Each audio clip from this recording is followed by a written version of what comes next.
I like the rotisserie chicken thing. You set it and forget it.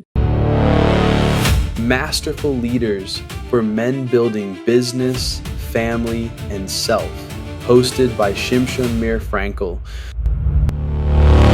Welcome to Masterful Leaders. Today's guest is a man who understands that true wealth isn't just about the balance sheet. It's about the infrastructure behind it. Jose Gonzalez has spent his career at the intersection of high-level finance and community prevention services. He's a leader who knows that whether you're managing a portfolio or family, the systems you build determine whether you thrive or collapse under pressure. Jose, welcome to Masterful Leaders. Thank you. It's an honor. So let me ask you a question. You've spent years in prevention services and high-stakes finance. Right. For a founder building a massive business, what is the one unconscious blind spot in their personal infrastructure that usually causes the whole thing to go off the rails? The first thing that comes to mind is vision and alignment. It's often said that before a structure is built, it's actually been built 3 times. First in your head, right? First in your head, second on paper, and then you actually build the building. You need to have that vision. And I think Habakkuk 2 talks about that. Without vision, the people shall perish. You have to know where you're headed. And then that's where alignment comes in. Like, who are you aligned to? What are you aligned to? Who are the people? Are your people aligned to you? Are they seeing your own vision? And then you have to put the people in the right positions.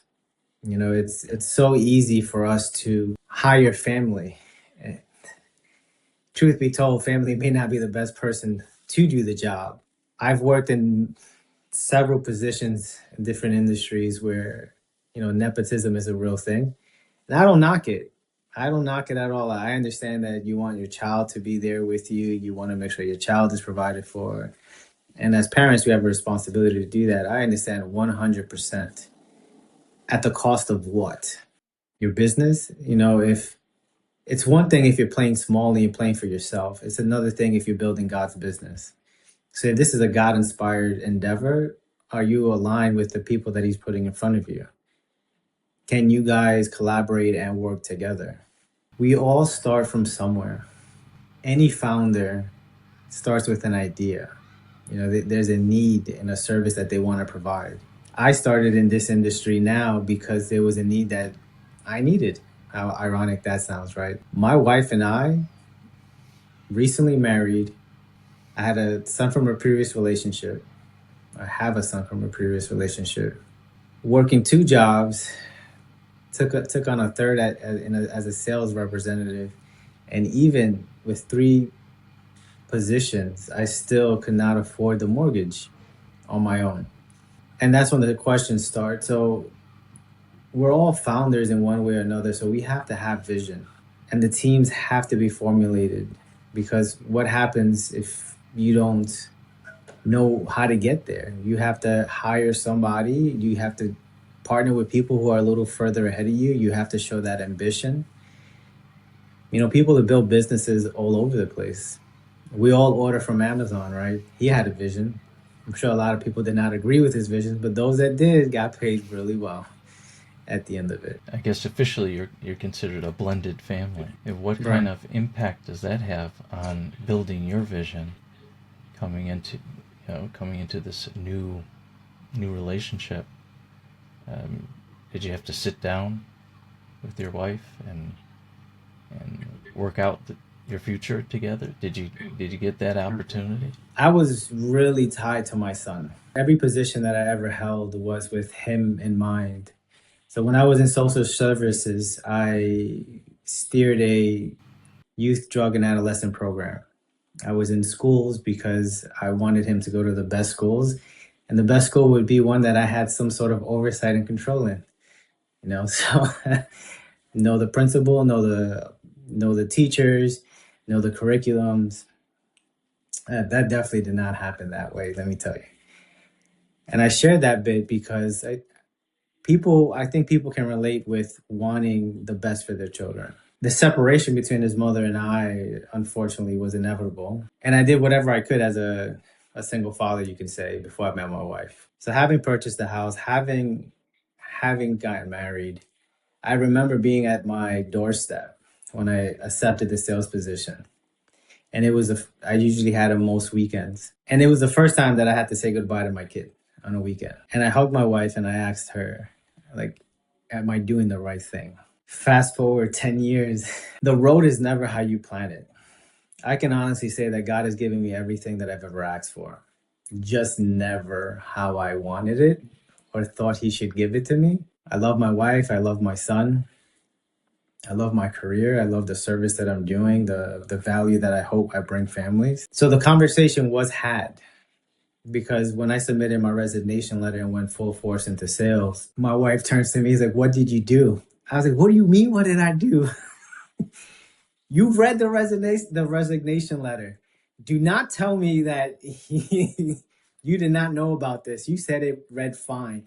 What did you think I was going to do with it? Just sit on it? No, I went the next day and I gave it to my employers. Now we moved to Jersey. Regardless of how much conversations my wife and I had and have, it's whatever doors God opens and whatever conversation He allows us to have. For example, this one here. If things didn't happen the way they did on LinkedIn with, let's say, the person that I collaborated with initially, you may have not considered having this conversation with me. Now, whether this conversation ever actually gets aired or goes out to anyone, that's maybe the purpose. Maybe you were just supposed to hear this conversation, or maybe I was just supposed to confess these things and let God keep moving us forward. So we can plan as well as we want. And I think there's a Proverbs that says it too, but God controls the outcomes. He controls what's going to happen. He knows what's best for you. He knew you before you were formed in your mother's womb. So He knows the life that you would cherish the most. And unfortunately, us as stubborn-necked people, we make our lives harder than we need to. So now my wife and I err on walking on faith, even if it's uncomfortable. You know, there's this Yiddish saying that's translated as man plans and God laughs. I think that some people get that a little bit mixed up because then they think, well, so why should I plan if it's just going to be a big joke? There still has to be some type of planning, some vision, and especially as a professional, as you are, to help make those decisions of where you're headed. Because as you said so nicely before, everything has to be moving in the same direction. It sounds like it starts at home, and then you have your team and everyone who's surrounding you that's helping you along. As you said so nicely, you got to choose wisely who you're going to bring along with you. And not everyone can give you the greatest advice, especially those who haven't been through the same struggles, through the quagmire that you've walked through. There's another Proverbs that tells us a good wife is a gift from the Lord. I made a vow as a young man to only be married once. And so far, I thank God for that grace because I've only been married once, and that's my current wife. Everything that your wife does is for your own good. And we're like, how does that be? Because there's times where I just want to just rip my hair out. The good thing is I have none. Right? So, and I got to talk to people so I can't smack my head too many times against the wall. When we look at Adam and Eve and the creation of life, the completion doesn't necessarily mean that it's, how do I say, easy. Because God has a vision of who I'm supposed to be as a father, as a husband, as a leader. And it's only through, the term weaker vessel. Doesn't mean that it's less valuable. We have to be tamer with our tongues because life and death comes from it. And sometimes you look at your wife and it's like, did you just really just do that? Like what you just did, it makes no sense, no logical sense. And they just give you the eyes like, I'm so sorry. And it's just like, all right, so now we have to fix this. Clearly in those moments, I'm not as relaxed. I'm trying to, I've grown in that. But God gives you your family first to steer. He's going to grow you and multiply you, most likely if you walk with the Most High, according to His precepts, His principles, His statutes, His laws, His love, and His kindness. And you have to be congruent and aligned. Even as a man, we steer our household. God steers us. And Him steering us, we steer our families. We steer our wives. My wife is my best friend.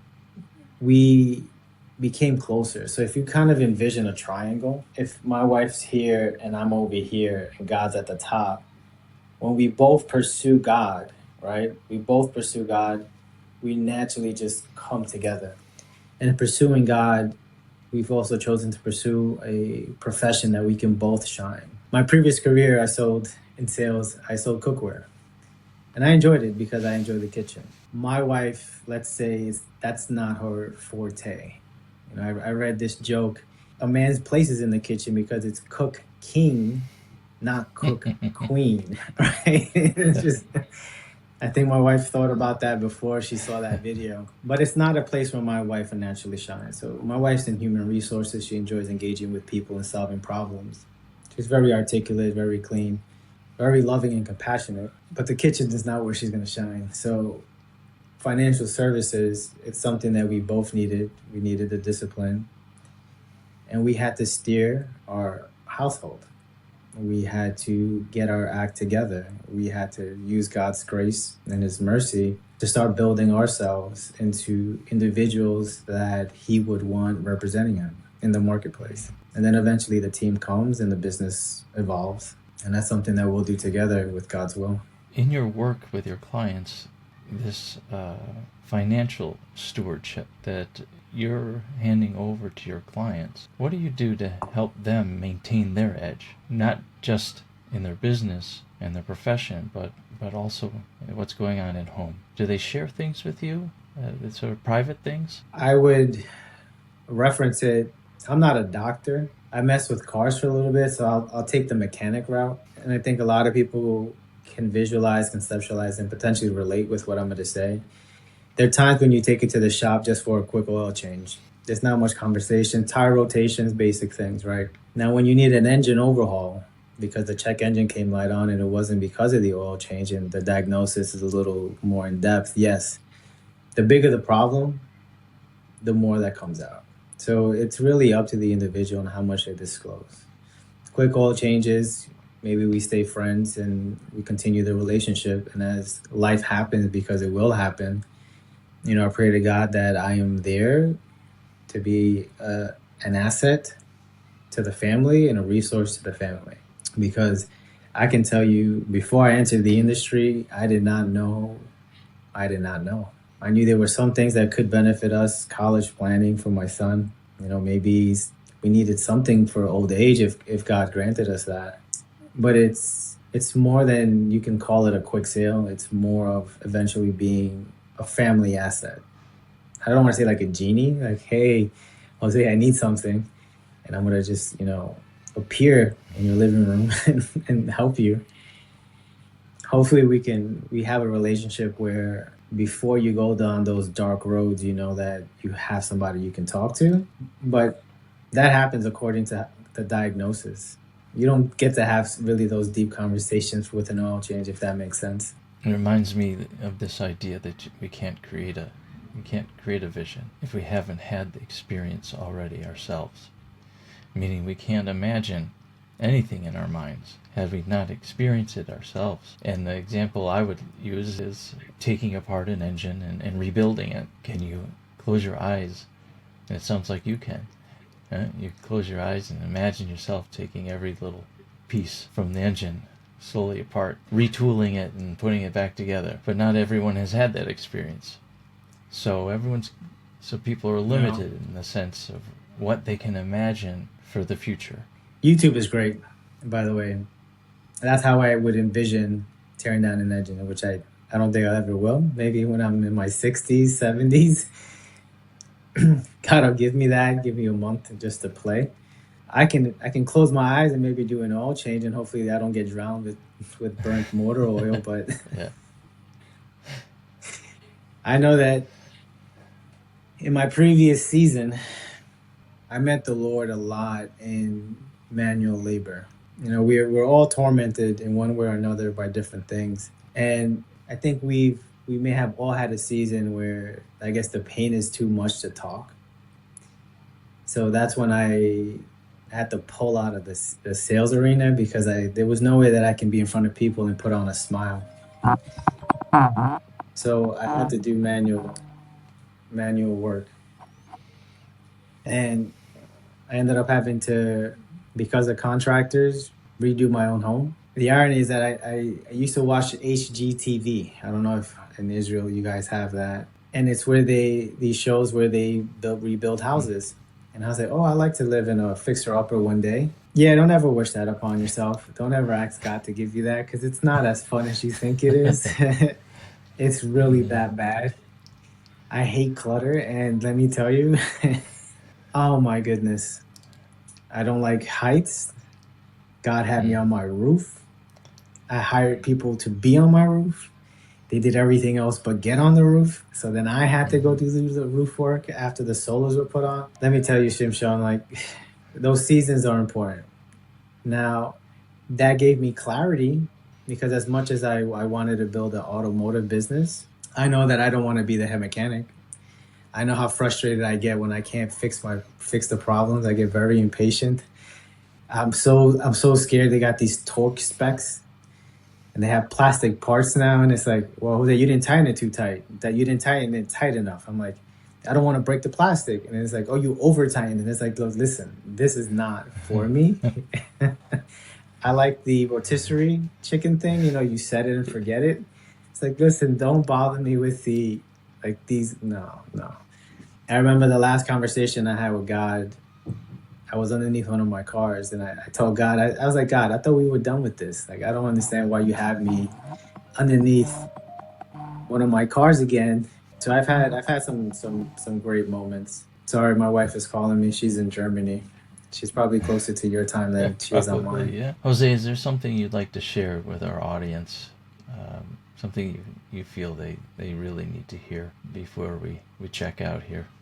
For a lot of us, our life really doesn't begin until we find God. And I pray that everyone pursues God with all their heart, with all their mind, with all their soul, because God will reveal himself to you. And then be prepared for the refining season. But everything after that is just joy once you have the Lord in your heart. Thank you for joining me, Jose. Masterful Leaders. You have so much to teach, so much life experience to share with everyone. Can you tell people a little bit about how they can be in touch with you? They can find me on LinkedIn and Facebook. I kind of look like the guy here on this video, a little thinner. I'm hoping to drop a few pounds and get back to that image. Yeah, my name, Jose Gonzalez. Okay. We'll include your links. Appreciate it. Have a blessed day. You too. On Masterful Leaders, we believe true success is built across every part of life, not just business. If this episode added value to you, subscribe, share it with someone you care about, and join us next time as we continue building the full package.